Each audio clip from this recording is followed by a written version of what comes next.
And last Thursday, we looked at this Lorentz transformation slightly differently as a linear transformation that you can express with a matrix multiplication. Let me just write it down here as a reference. So we are not going to use that representation too much, mainly because we haven't yet listed Math 3 as the core architecture for this class. So I'm not allowed to do some linear algebra. But in case you do, in fact, this is how I have this formula memorized. I have it memorized as a square matrix, which represents an operation on a column vector, or I guess it could be operational column vector. So the Lorentz transformation, the way you can represent it is you can represent it as an operation, a square matrix, 4x4 matrix, that's going to take this column vector of coordinates, time, position, time and position.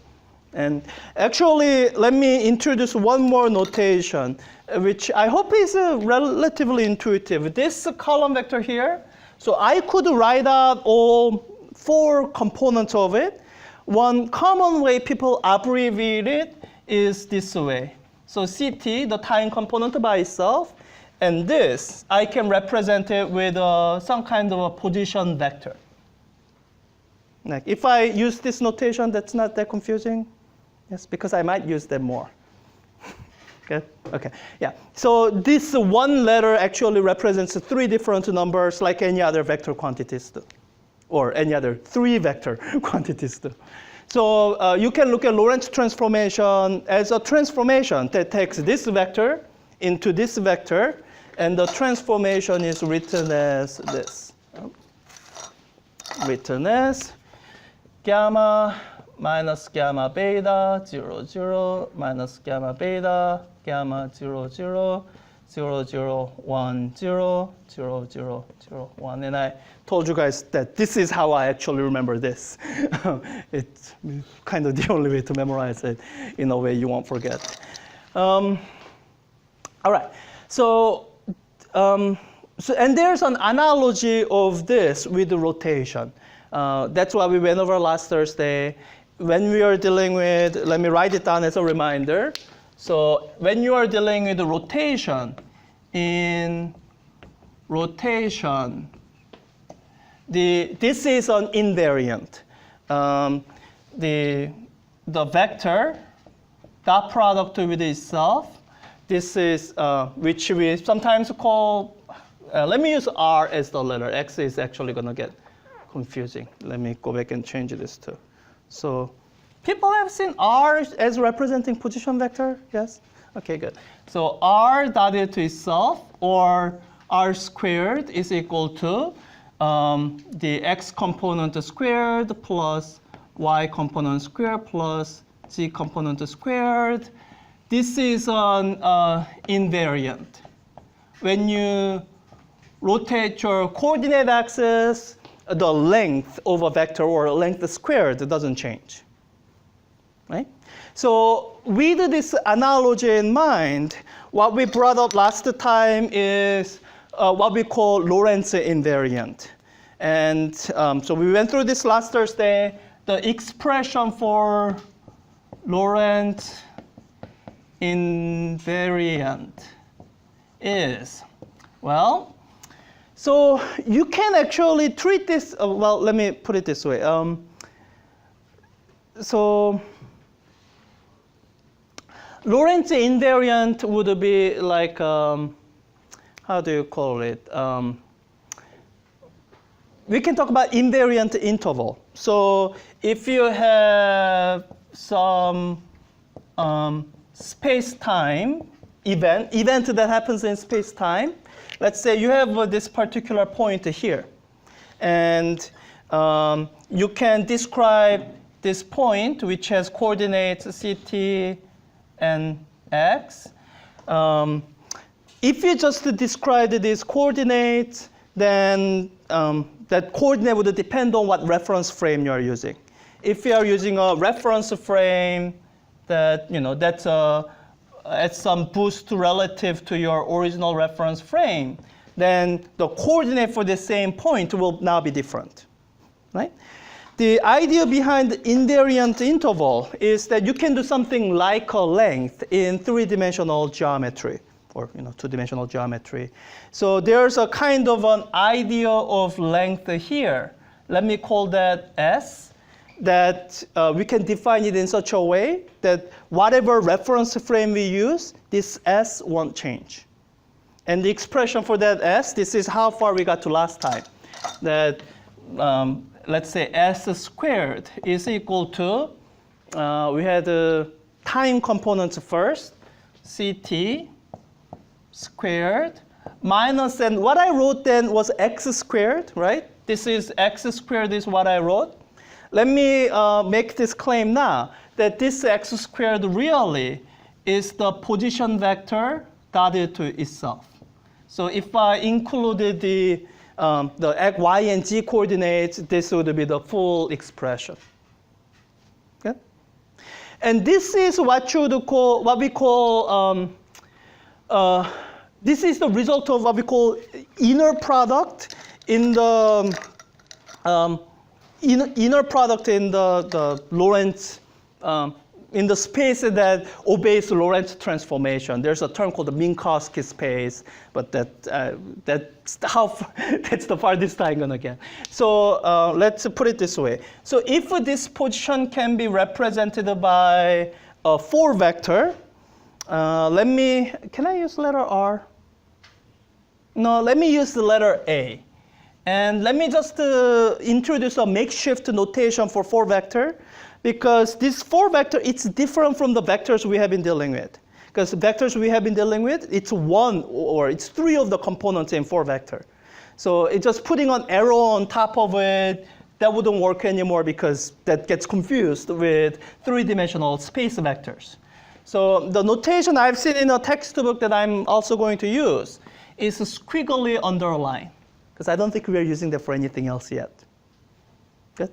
All right, so let me use that. So one of the ways to represent this is if this space-time event is represented by this A4 vector, then I can say this is what A inner product with A is. That's my definition of inner product in this space-time geometry. It's in some ways similar. You can see that this inner product is a part of that definition here. But it's got this new part that wasn't there before. And actually, while I have this up, let me go over one example that's not on the board that I really should have mentioned a lot earlier. Is, do you see, let me put it this way.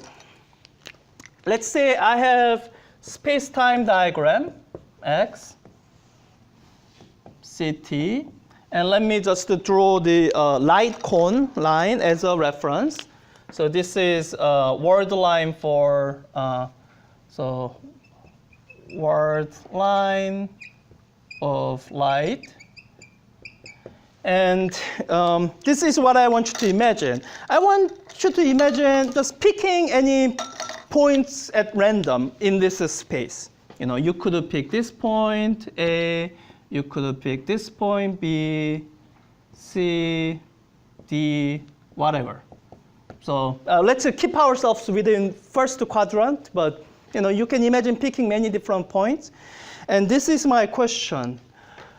When you look at this entire quantity, what possibilities do you see for the so this gives you a scalar, right? Simple single number. What possibilities do you see for that single number with the reference number being 0? So with respect to 0, I don't know, are these always going to be greater than 0? Like this actually is always greater than 0, right? The length of a 3 vector is always greater than 0, right? Yes. Real number squared plus real number squared plus real number squared. You can get anything other than, it can be 0 if you're right at the origin, but if not, it always is greater than 0. When you look at this, what possibilities do you see? Both. So you mean, so Gaussian means both, as in this number could be greater than 0, like before, and it could also be less than 0. Is that what you're saying? Yeah. Javier? Well, I'm not talking about moving anything. I'm talking about describing space-time coordinates of this event relative to this origin. Yeah, I'm not talking about anything moving. I'm just talking about, okay, I have this point in my space-time coordinate. Like if I calculated whatever this S is, and calculate S squared, what would that be? Actually, let's imagine doing it for this. Will that give me this quantity less than 0 or greater than 0? Greater than 0? Like, without plugging in any numbers, how would you know that it gives you a number greater than 0? So actually, this is going to be a common feature of all the points that lie within the area I'm shading. Like what property is shared by all these different points? So, you know, why, so yeah, yes, this is correct. But like why, what leads you to that?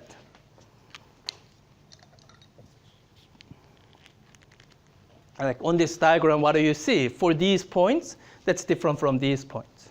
CT is greater than X. CT is greater than X? Yes? This word line of light, that represents, so this is the set of points. This is the set of points where CT is equal to X, right? Whatever's traveling at speed of light goes as far as C times T in the amount of time T. Good? So all the points here is above that line. So all the points up here, you can say CT is greater than X. So look back here, all right, CT squared. And then, you know, imagine Y is equal to 0, G is equal to 0. Then, yeah, CT squared minus, you know, X squared should be greater than 0 because you are here. Yep. And the set of points that have this property, so, you know, that results in a value greater than 0, they actually have, I guess the interval that looks like that has a name. This is called time-like interval.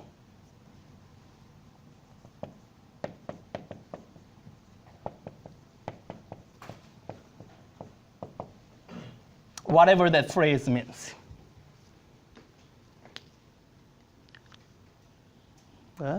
So what are the set of points that have, you know, that results in this quantity less than 0? Like what set of points would you look at this and say, for those set of points, when you take the space-time inner product, you're going to get a number less than 0?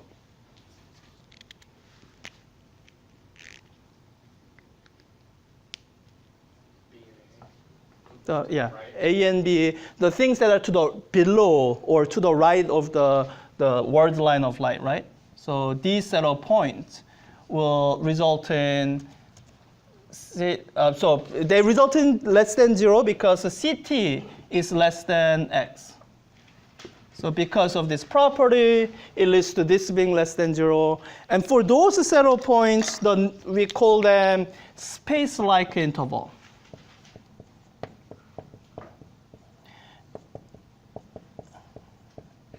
And let me just leave with this simple statement. Maybe it's simple, maybe it's not.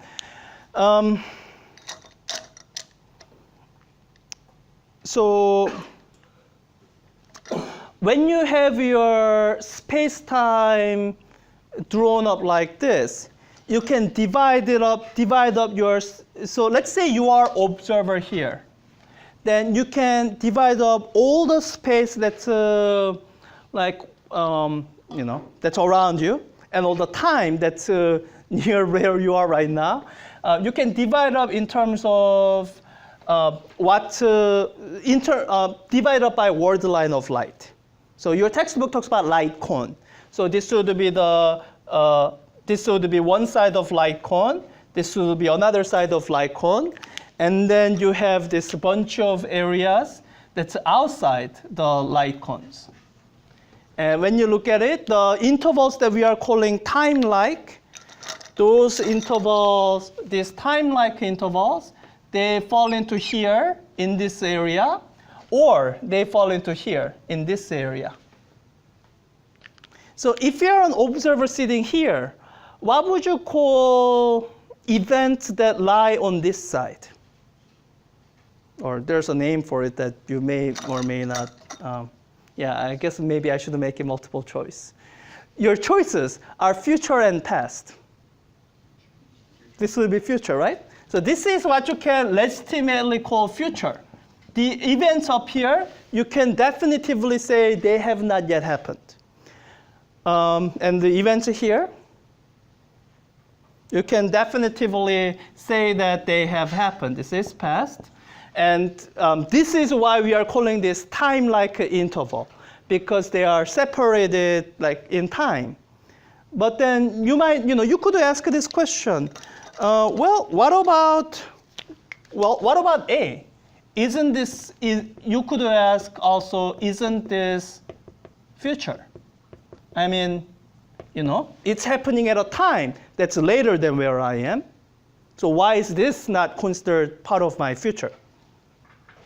Because if you travel fast enough, something can change. Yeah, so Gao just said if you travel fast enough, that this may not be the future. Does anyone else know? I think I know what it means. Anyone else know, Javier? Because in order to look at it, you would have to be, if light is your line, you would have to move it down. Okay, so You would see it in the past. So Javier is imagining this. Like if I want you to see this event happening, then, or let's see. Wait, not seeing. Okay, I think maybe this is a better way to say it. If I want to affect what's going on here, so I'm trying to send a signal to that event, I need to have done it in the past, like something like this. That's what you're saying, right? Yeah, and part of that is this is separated in such a way. If you want to get to the point from here, you need to be traveling faster than speed of light. So that's something that will get you thinking, all right, so even though this is technically my future, this is not a point in space and time that I can ever actually get to. Because these are all the points that I can possibly get to if I travel as fast as light.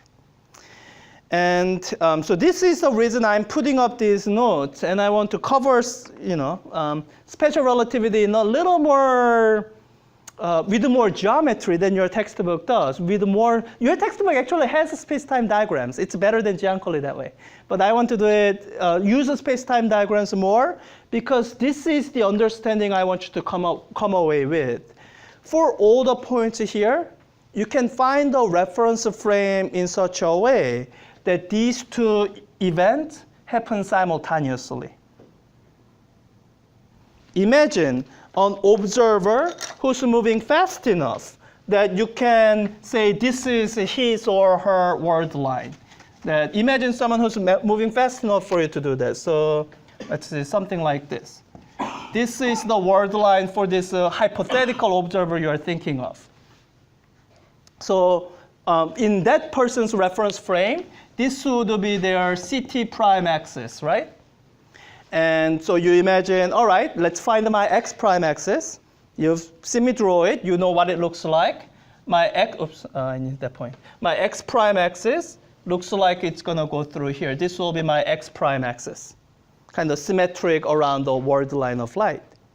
So since along this x prime axis, t prime is equal to 0, what that means is whatever is happening here and whatever is happening here are simultaneous in that moving frame's reference frame. So that's why points in this space is called space-like separation. The way I like to think about it is, well, you can find the reference frame so that any points that are like this, you can find them separated by space only and no time. Or if you go faster, then it can be in your past instead of future.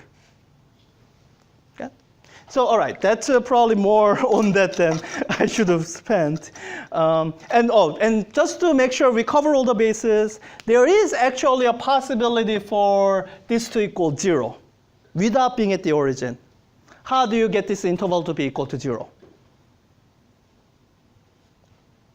To be the line. Sorry, someone else.